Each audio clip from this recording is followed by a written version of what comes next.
Welcome to this video called How to Master the Art of Wing Chun.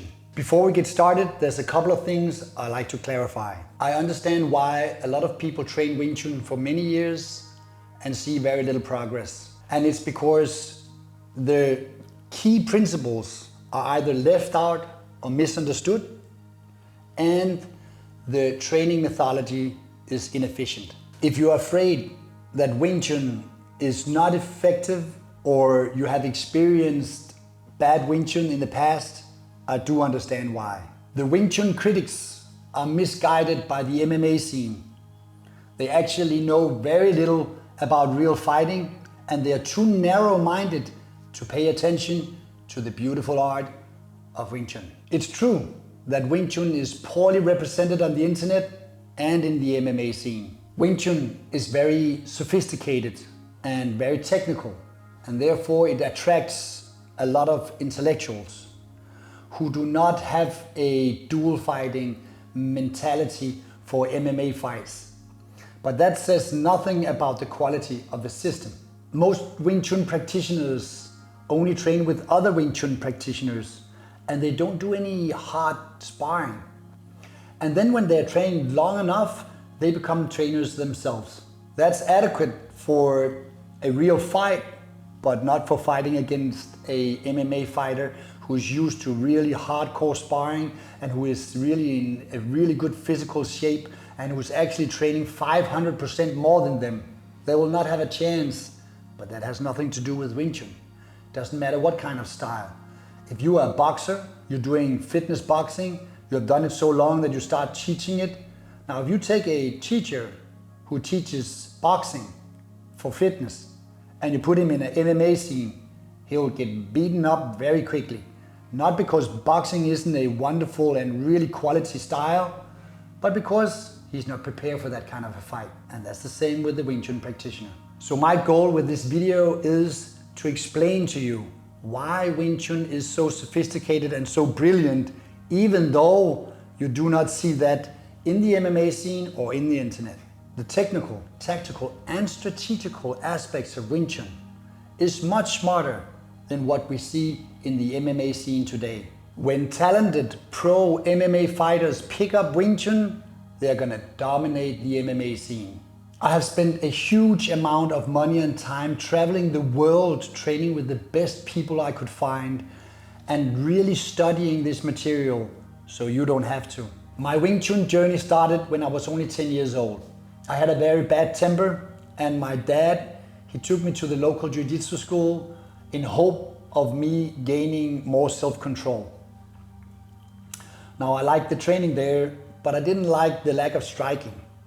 So I actually chose a different school. I went to Shaolin Kung Fu.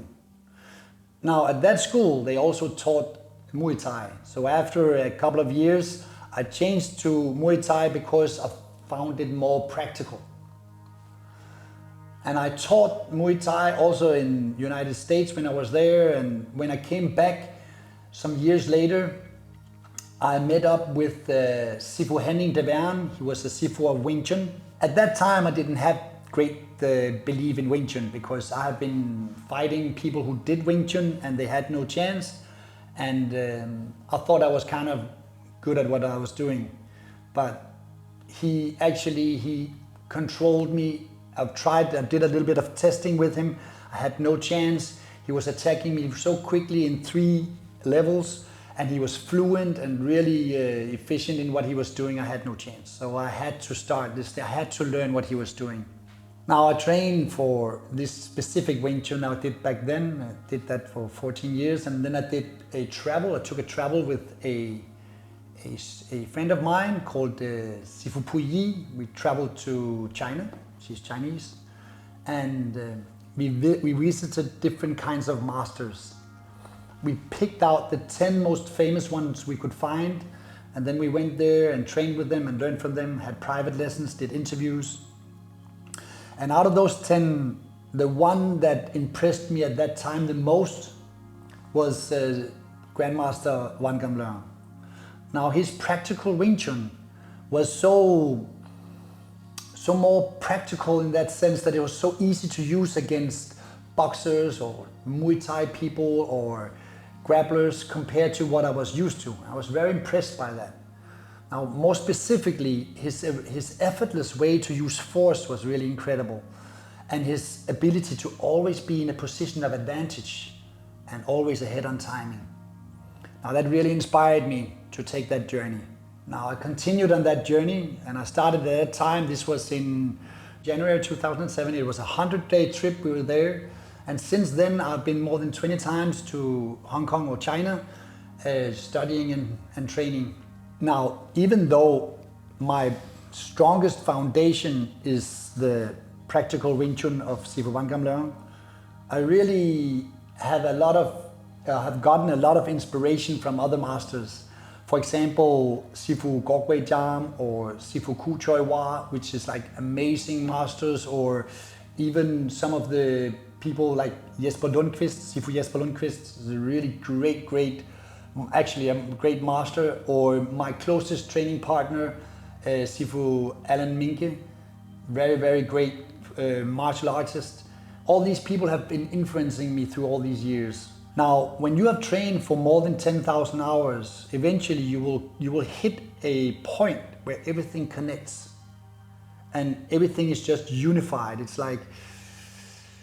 difficult to explain. It's a unique experience. You don't have to go all that way, but I went that way, and it made it so much easier for me to explain these things to other people. And because I have a background in biomechanics and also in didactics, training methodology, it gives me a much easier approach to teach this style. Now, if I had known what I know today back when I started, I would have been 10 times better, 10 times faster. So I want to give you that privilege.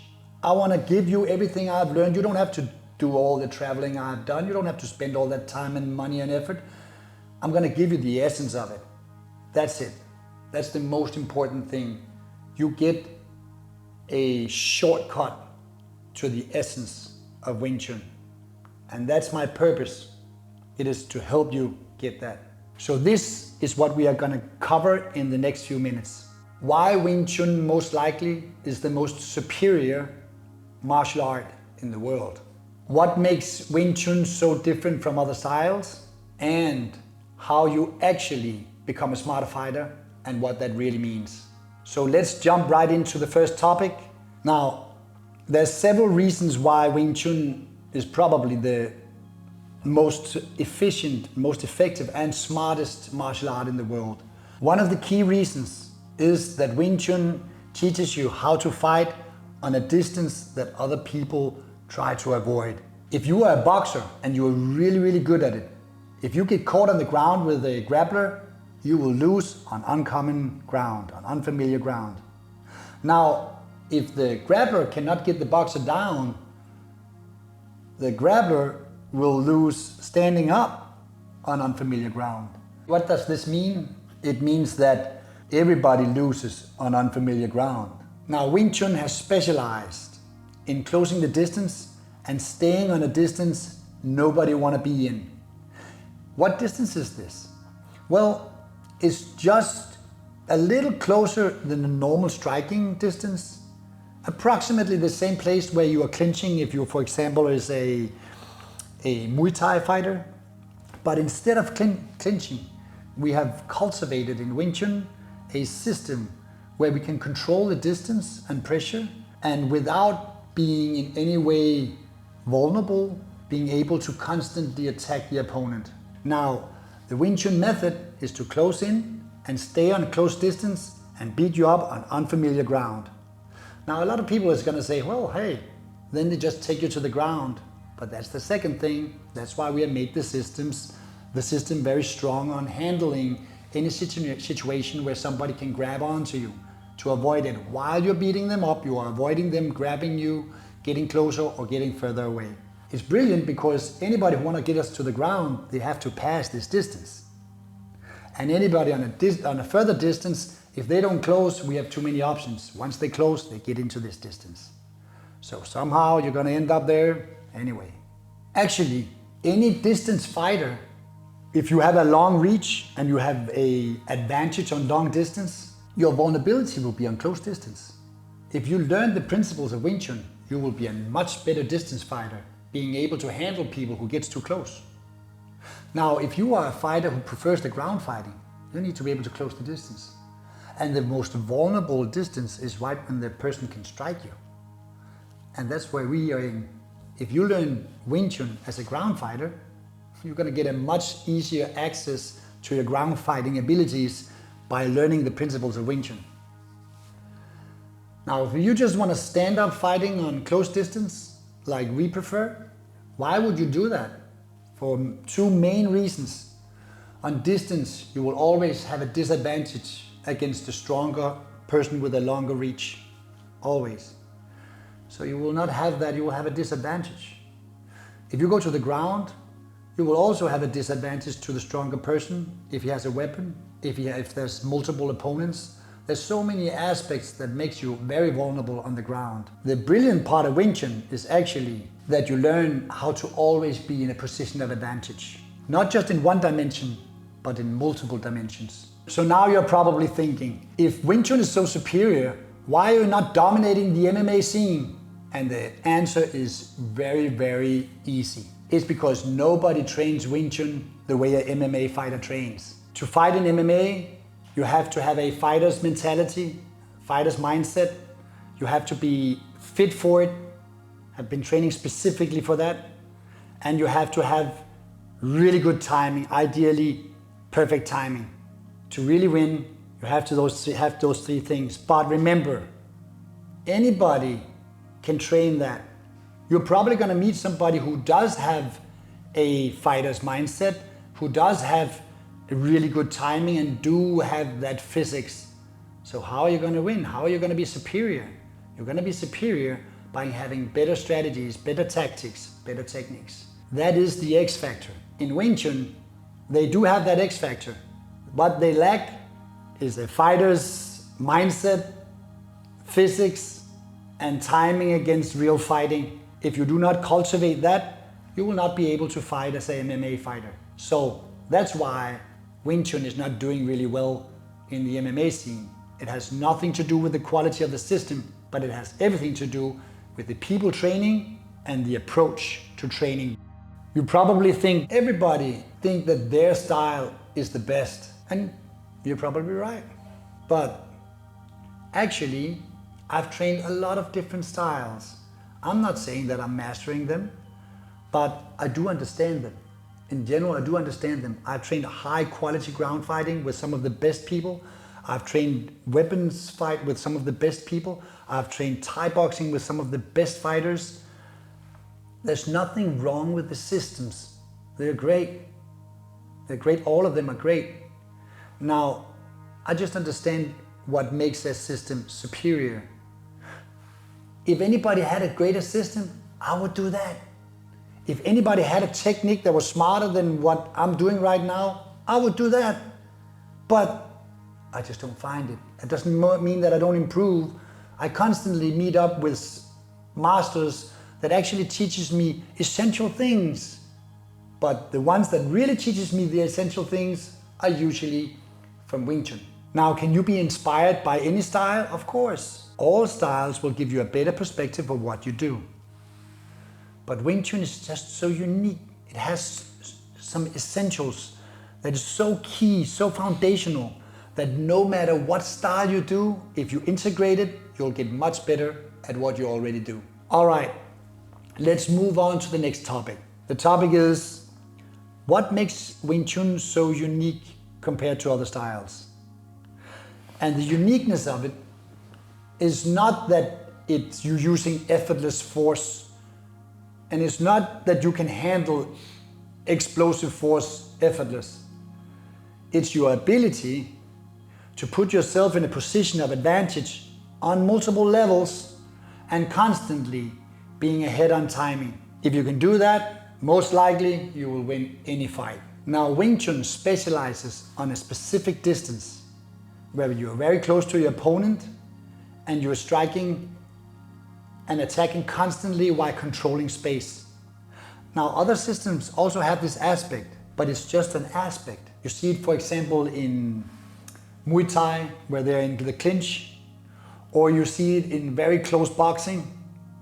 But in Muay Thai or in the close boxing, that's not their main thing. It's an aspect in their training, but it's not the main thing. Now this distance is our primary distance. Just like Brazilian Jiu-Jitsu have the primary distance on the ground, and the taller standing fighter likes to keep distance. Our preferred distance is here. Here you cannot have the advantage of the long reach, and you cannot have the advantage of the strong muscles if you can control his force, and you cannot have the advantage of the ground if you can avoid him taking you to the ground. This puts you in a position where even though size and strength is different, you are kind of equal. And in this equal setting, you can train to be superior. Now let's transition into the third and final topic, which is how you become a smarter fighter and what that really means. If I should sum up how to be a smarter fighter in just 3 points, I would choose this. First of all, you have to know what smarter means. Now, smarter is not stronger or faster. Smarter is being in a position of advantage. Now, position of advantage can be many things. It can be the right distance. It can be the right body position for power generation or stability or mobility. It can be the right angle of the body where you have more options than your opponent. It can be the way you use his force. Either you use what we call ground reaction force, or you use gravitational force, but you do it in a superior way. Or, not to neglect, the position of the arms, where you control the space in front of you, so the position of the opponent's arms do not allow an attack, but the positions of your arms allows attacks with both arms. Now that's not just smart, that is smarter. The second part of being smarter is using the right training methodology. Now you can train Wing Chun or any other style for a lifetime and not improve if you're not using the right methodology of training. It's a systematically approach where you cultivate an art. Now that is the essential part. It is really knowing what do I need to learn, when do I need to learn it, and how do I develop myself. That is an essential that you really have to learn. The third and final aspect of how to be a smarter fighter is actually you. It is the openness, open-mindedness for constant and never-ending improvement. It is an approach to life. It's actually what Wing Chun stands for. Wing Chun, you can interpret it. First you translate it, Wing Chun. Either it means praising spring, or if you change a little on the character, it means eternal spring. Now you can translate that into praising development or eternal development, constantly growth. Now if you are willing to go into that, it's going to be a lifetime of growth. Then it's the perfect art for you. To be a smarter fighter is also the willingness to go into something that will take you a little longer. And the reason is that if you want to learn something of more depth, which is really smarter, it will take you longer than to learn something that's more superficial and has less aspects to it. So it requires that you are open and you are willing to work a little longer to learn something more complex. To give an example, if you want to learn how to fly a normal jet plane, it will take you a certain amount of time. If you want to learn how to fly a stealth flight, it's going to take you longer. It's a much more sophisticated flight. It's much more superior.